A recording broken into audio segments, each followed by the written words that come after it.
Em 15 de março de 2014, duas estudantes holandesas embarcaram em avião de Amsterdã para Costa Rica. Chris Kremer, de 21 anos, e Lisanne Froome, de 22, eram estudantes animadas, prontas para ver o mundo após a graduação. Elas haviam economizado por meses e estavam ansiosas para aproveitar ao máximo o ano sabático que planejavam. Ao chegarem na Costa Rica, seu itinerário estava cheio. Elas seguiram para o Panamá e fizeram uma parada rápida em Bocas del Toro antes de seguir para Boquete, um destino mais ao interior do país. Além de explorar as belezas naturais, as duas estavam se dedicando a aulas de espanhol e fazendo trabalho voluntário em uma escola infantil local. Lisanne e Chris eram descritas como mulheres universitárias normais, mas a aventura que estavam vivendo logo tomaria um rumo completamente inesperado.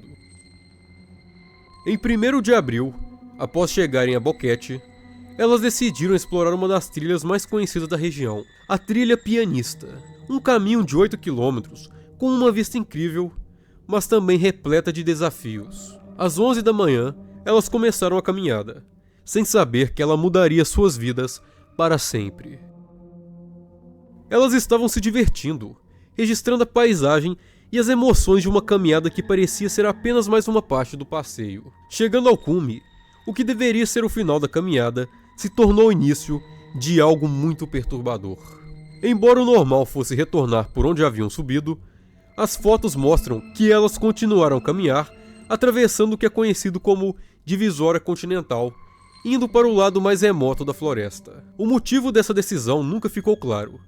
Talvez estivessem em busca de mais aventura, ou talvez a curiosidade as tenham levado a se afastar do caminho conhecido. Mas uma coisa é certa: elas seguiram em frente, sem saber o que o destino tinha reservado. Pouco depois, uma série de fotos foi tirada, incluindo a última imagem de Chris atravessando um riacho.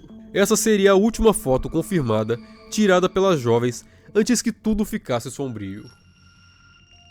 A partir deste momento, a história se torna um mistério. As duas desapareceram sem deixar nenhum rastro. O que aconteceu com elas nas horas seguintes ainda é um enigma. Nas horas seguintes, algo grave aconteceu. As jovens tentaram fazer uma ligação de emergência. Às 14h39, Chris tentou ligar para o número de emergência 112, mas a ligação não foi completada devido ao sinal fraco. 12 minutos depois, Lisanne tentou ligar do seu próprio celular, mas novamente sem sucesso. 1 hora depois, ambos os celulares foram desligados, e ao longo dos dias seguintes, várias tentativas de chamadas falharam. Enquanto isso, em Boquete, a família anfitriã notou que as duas meninas ainda não tinham retornado. Inicialmente, não se preocuparam, afinal jovens estudantes costumam se perder na vida noturna local. No entanto, no dia 2 de abril, o guia turístico que as jovens haviam agendado para um passeio às 8 horas percebeu que elas não haviam aparecido. A partir deste momento, a busca por Chris e Lisanne começou, mas o mistério só estava começando a se aprofundar. O guia turístico, preocupado por não ver Chris e Lisanne na casa onde estavam hospedadas, decide investigar. Ao verificar que as meninas não estavam no local, ele entra em contato com os pais das meninas na Holanda.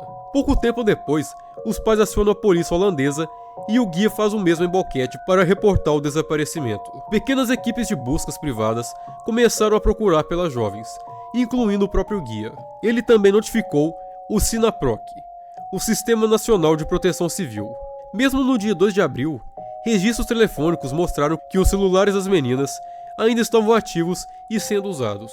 O Samsung de Lisanne abre o aplicativo de previsão do tempo, enquanto o iPhone de Chris busca algo no WhatsApp, provavelmente tentando entrar em contato com Miriam, mãe da família anfitriã. Por volta do final do dia, o iPhone de Chris e o Samsung de Lisanne estão com pouca bateria e se desligam. As tentativas de chamada para o 911 e 112 continuam sem sucesso, mas as buscas não param.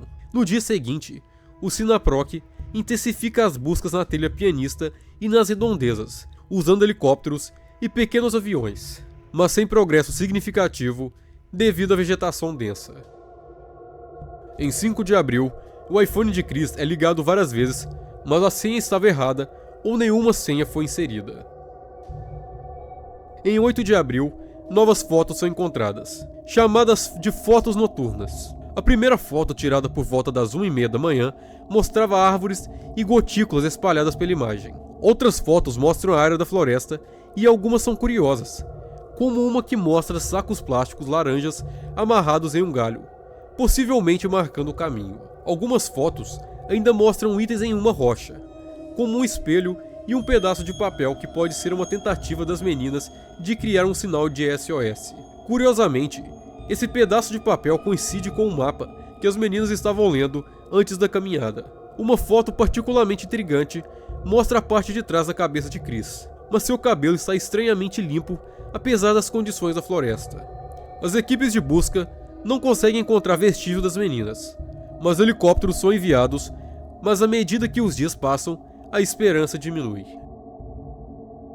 Em 11 de junho, 2 meses após o desaparecimento, uma mulher local encontra a mochila de Chris e Lizane descendo o rio Colubre. A mochila estava surpreendentemente intacta, com itens como a câmera digital, os celulares, 2 sutiãs e $88. 13 amostras de DNA foram tiradas da mochila, mas nenhuma delas correspondeu a Chris ou Lizane. Os investigadores começaram a se concentrar na área onde a mochila foi encontrada, e em poucos dias começaram a encontrar restos humanos.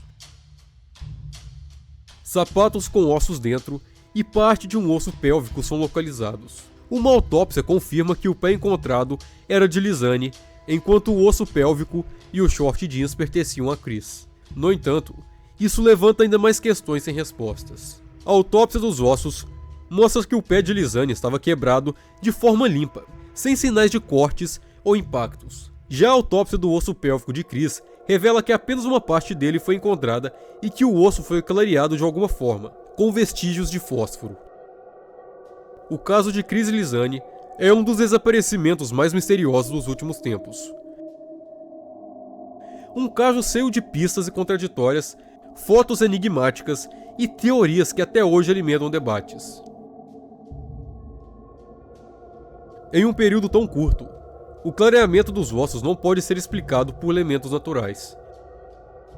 Nos meses seguintes, fragmentos de ossos seriam encontrados, confirmados como sendo a tíbia e o fêmur de Lizane, ainda com pedaços de tecido e uma costela de Chris também clareada. Pesquisas e descobertas adicionais não revelaram muito sobre o que aconteceu, mas confirmaram que estavam de fato mortas. Os investigadores então se voltaram para as evidências já coletadas, focando principalmente nas fotos. Pelas nomenclaturas dos arquivos, sabemos que a imagem 508 é a última foto tirada durante o dia, e a imagem 511 a primeira à noite. Mas e a imagem 509? A imagem 509 não pode ser encontrada. Quando você apaga uma foto de uma câmera, como aquelas usavam, a próxima foto preenche uma lacuna. Logo, se a imagem 509 desapareceu, é possível que tenha sido apagada intencionalmente. E por que alguém faria isso? E então as fotos noturnas. Alguns acreditam que foram tiradas com o objetivo de iluminar o caminho das garotas, mas algo não se encaixa nessa história. Em muitas das fotos, a mesma planta aparece repetidamente. As garotas não estavam se movendo enquanto tiravam as fotos. O que isso realmente significa? Outros sugerem que o flash era apenas para sinalizar um helicóptero ou resgatadores. Mas à noite, em meio à vegetação, o flash não alcançaria muito. Gritar teria sido uma forma mais eficiente de chamar ajuda. E se as garotas estavam apenas perdidas, por que não gravaram um vídeo explicando o que aconteceu? Por que não tiraram fotos de algo mais identificável? Como a localização delas nunca foi confirmada, as imagens noturnas permanecem um mistério. As teorias sobre o que aconteceu se dividem em duas categorias. As garotas se perderam ou algo mais aconteceu. A primeira teoria sugere que as garotas se perderam na floresta. Talvez uma tenha se ferido e a outra foi procurar ajuda, mas ambas acabaram caindo no rio e se afogaram. Mas isso não explica os ossos quebrados de Lizane nem os ossos clareados de Chris. O que mais poderia ter acontecido? Alguns acreditam que elas foram sequestradas por uma terceira pessoa ou algum grupo, e isso explicaria os restos espalhados, as fotos detalhadas e até mesmo os ossos clareados. Também existem relatos de que após deixar as garotas na trilha, o motorista de táxi foi interrogado por uma gangue local que, segundo dizem, as seguiu e as matou. A gangue teria tentado encobrir o crime, tirando as fotos noturnas e espalhando os restos para enganar as autoridades. Mas será que isso realmente aconteceu? Tudo o que temos são relatos sem provas concretas. E se as garotas foram sequestradas, por que os agressores permitiram que elas fizessem ligações ou tirassem tantas fotos? E por que a foto do pé de Lizane foi encontrada de maneira tão limpa e sem cortes? A natureza contraditória e enigmática deste caso é o que torna tão intrigante. As fotos, as teorias, os relatos, tudo isso mantém o caso vivo na mente de detetives e investigadores, tanto profissionais quanto amadores. No fim, o que você realmente acha que aconteceu com Lizane e Chris? Uma história de acidente trágico? Ou uma trama muito mais sombria que nunca será totalmente revelada? Me conte sua opinião aí nos comentários. Enfim, aqui foi o Zion. Obrigado por me ouvir até aqui. Um abraço e falou!